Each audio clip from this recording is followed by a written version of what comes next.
하나님의 평강과 은혜가 함께 하시길 주님의 이름으로 축복합니다.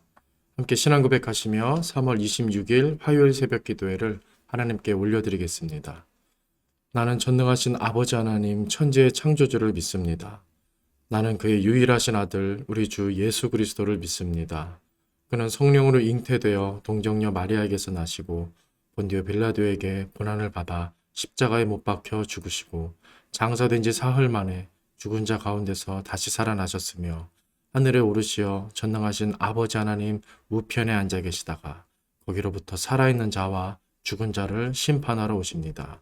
나는 성령을 믿으며 거룩한 공교회와 성도의 교제와 죄를 용서받는 것과 몸의 부활과 영생을 믿습니다. 아멘. 전능하신 아버지 하나님, 오늘도 하나님 말씀으로 또 주님께 기도하며 하루를 시작하게 하시니 감사합니다. 오늘 주님과 동행하는 삶, 그 믿음의 삶 살아가게 하시고 성령님께서 이끌어 주시는 대로 순종하며 살아갈 수 있는 그런 믿음의 값진 날이 되게 하여 주시옵소서. 예수님의 이름으로 기도드립니다. 아멘.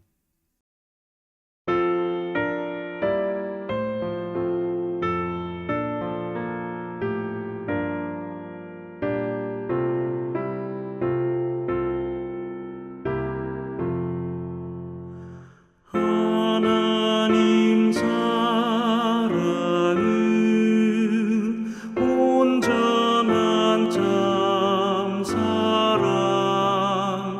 내 맘에 부어 주시사 충만케 하소서.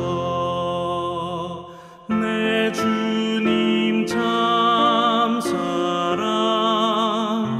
햇빛과 같으니 그 사랑 내게 비추사 뜨겁게 하소서. 그 사랑 앞에는 풍파도 그치며 어두운 밤도 환하니 그 힘이 크도다. 하나님 사랑은 온전한 참 사랑 내 맘과 영에 채우사 새 힘을 주소서.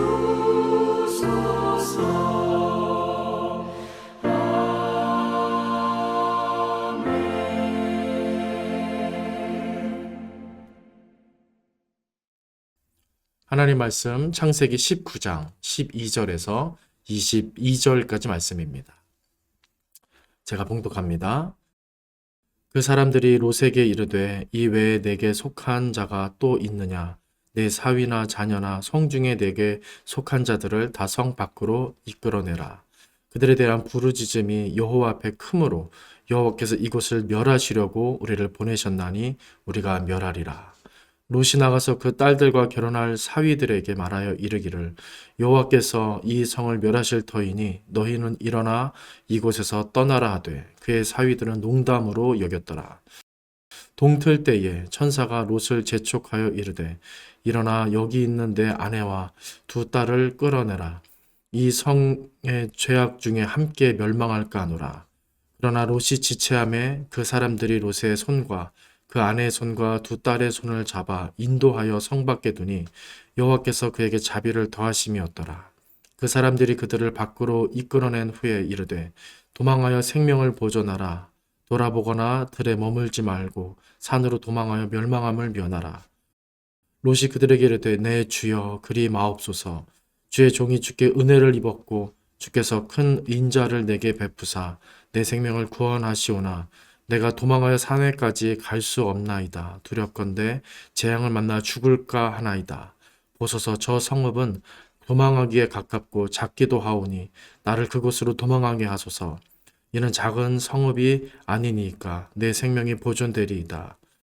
그가 그에게 이르되 내가 이 일로 내 소원을 들었은즉 네가 말하는 그 성읍을 멸하지 아니하리니 그리로 속히 도망하라. 내가 거기 이르기까지는 내가 아무 일도 행할 수 없노라 하였더라. 그러므로 그 성읍 이름을 소알이라 불렀더라. 아멘. 오늘 본문은 멸망 직전에 소돔과 고모라에서 있었던 일을 담고 있습니다. 아마도 성경에서 가장 무서운 멸망 심판 사건이 아닐까 싶습니다.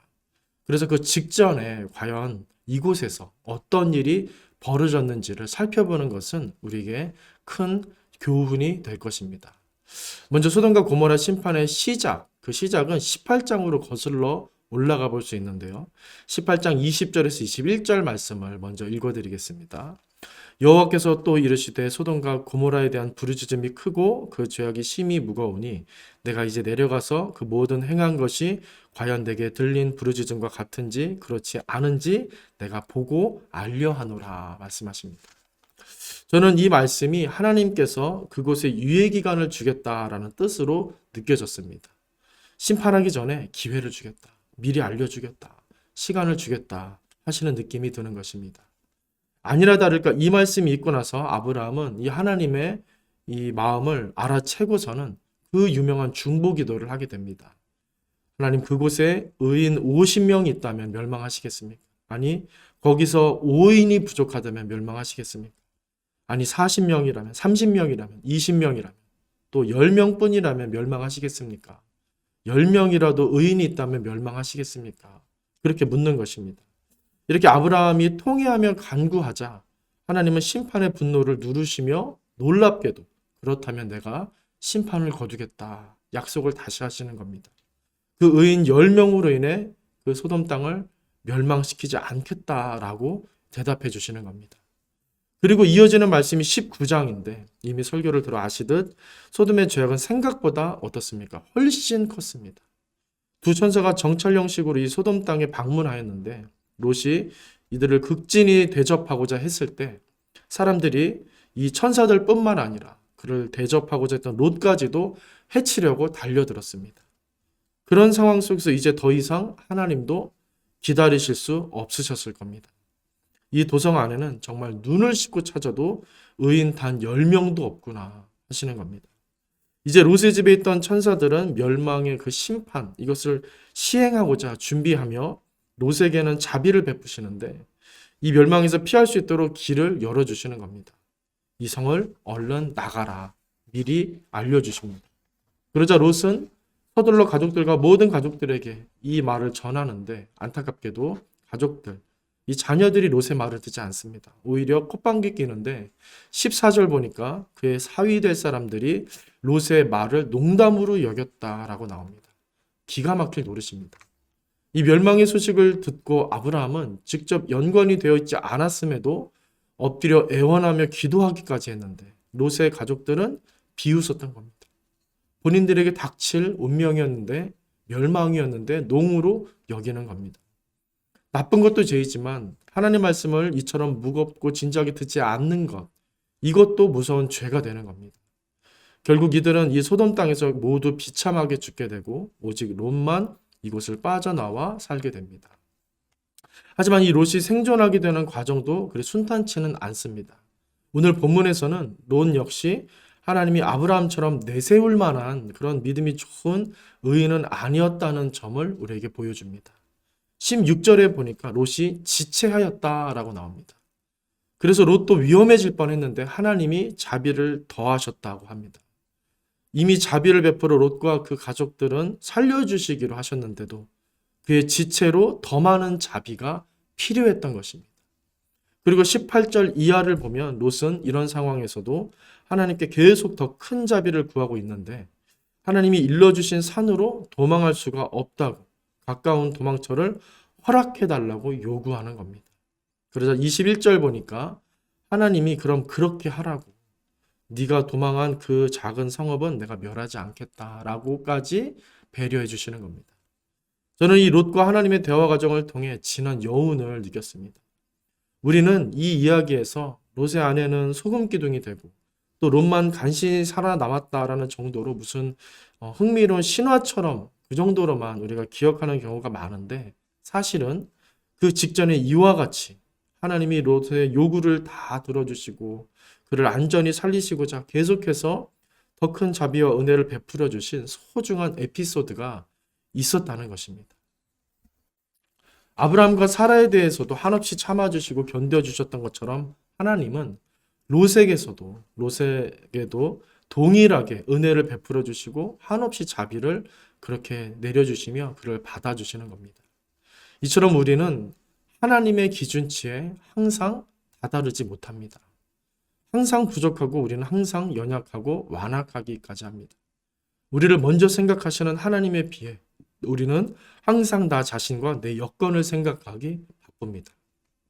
하지만 그럼에도 하나님은 그렇게 나아오는 한 사람, 그렇게 부르짖으며 도움을 청하는 한 사람을 어떻게 하십니까? 외면하지 않으신다는 것입니다.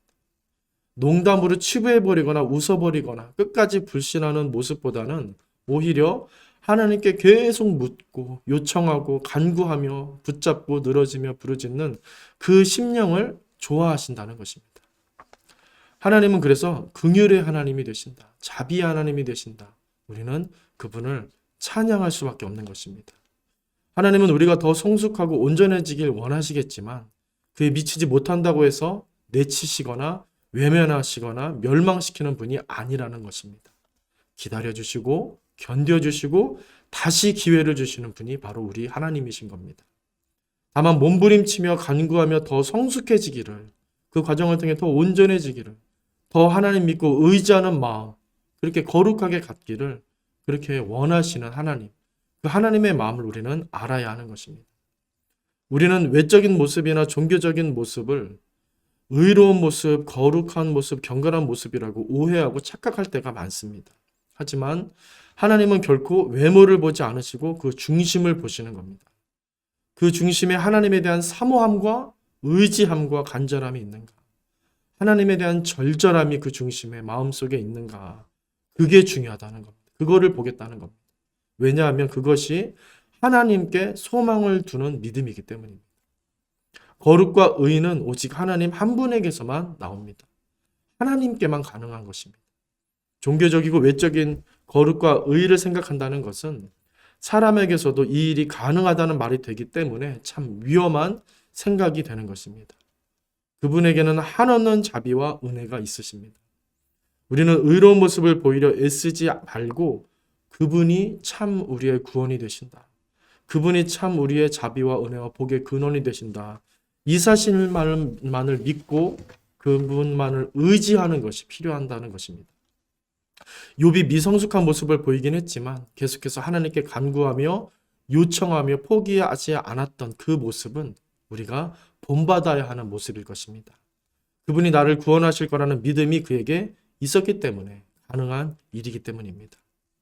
물론 가장 좋게는 이삭을 하나님께 바치러 모리아산에 말없이 일찍이 올랐던 그 아브라함과 같은 대단한 모습이 가장 좋긴 하겠지만 우리는 그런 모습을 쉽게 함부로 흉내내려고, 그리고 내가 그와 같이 해냈다라는 착각 속에 살아서는 안 될 것입니다.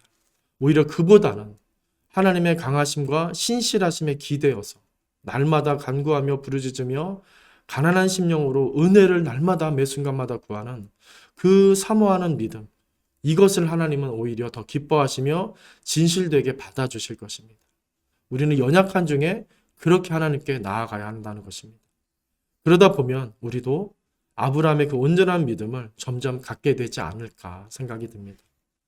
다시 한번 말씀드리고 싶은 것은 가장 먼저는 하나님의 그 성품, 그 자비를 주시고자 하시는, 더 자비를 주시고자 하시는, 더 끊임없이 요청을 받아주시며 그렇게 간구를 들어주시는 하나님의 은혜, 그 은혜로우신 하나님을 우리는 더 깊이 오늘 사모하며 바라보며 묵상하며 경험해야 된다는 사실입니다. 그런 하나님, 그 하나님을 의지하며 그분을 모시며 섬기며 그분과 동행하며 살아가는 것이 참된 거룩한 삶, 능력 있는 삶이라 믿습니다. 우리 보나님께 모든 성도님들 무슨 일을 하시든 무슨 상황을 만나시든지 간에 영원히 변함없이 자비로우시고 전능하신 그 아버지 하나님을 바라보며 그분께만 소망을 두며 오늘도 새롭게 주님 알아가시고 경험해 가시며 살게 되시기를 주님의 이름으로 간절히 축원드립니다. 기도하겠습니다. 전능하신 아버지 하나님, 우리를 오늘 긍휼히 여기사 하나님의 더 크신 은혜로 덮어주시고 자비를 베풀어 주셔서 오늘도 내가 신실하신 하나님 때문에 살 수 있었다. 내일도 그분 때문에, 주님 때문에 소망 있다 말할 수 있는 믿음의 삶을 살게 하옵소서. 그 믿음으로 절절히 주님을 구하며 주님을 원하는 마음을 더욱더 회복하게 하시며 그렇게 주님과 더 가까이 지내며 동행하며 살아가는 하루가 되게 하옵소서. 예수님의 이름으로 간절히 기도드립니다. 아멘. 하늘에 계신 우리 아버지, 아버지 이름을 거룩하게 하시며 아버지의 나라가 오게 하시며 아버지의 뜻이 하늘에서와 같이 땅에서도 이루어지게 하소서. 오늘 우리에게 일용할 양식을 주시고 우리가 우리에게 잘못한 사람을 용서하여 준 것 같이 우리 죄를 용서하여 주시고 우리를 시험에 빠지지 않게 하시고 악에서 구하소서. 나라와 권능과 영광이 영원히 아버지의 것입니다. 아멘.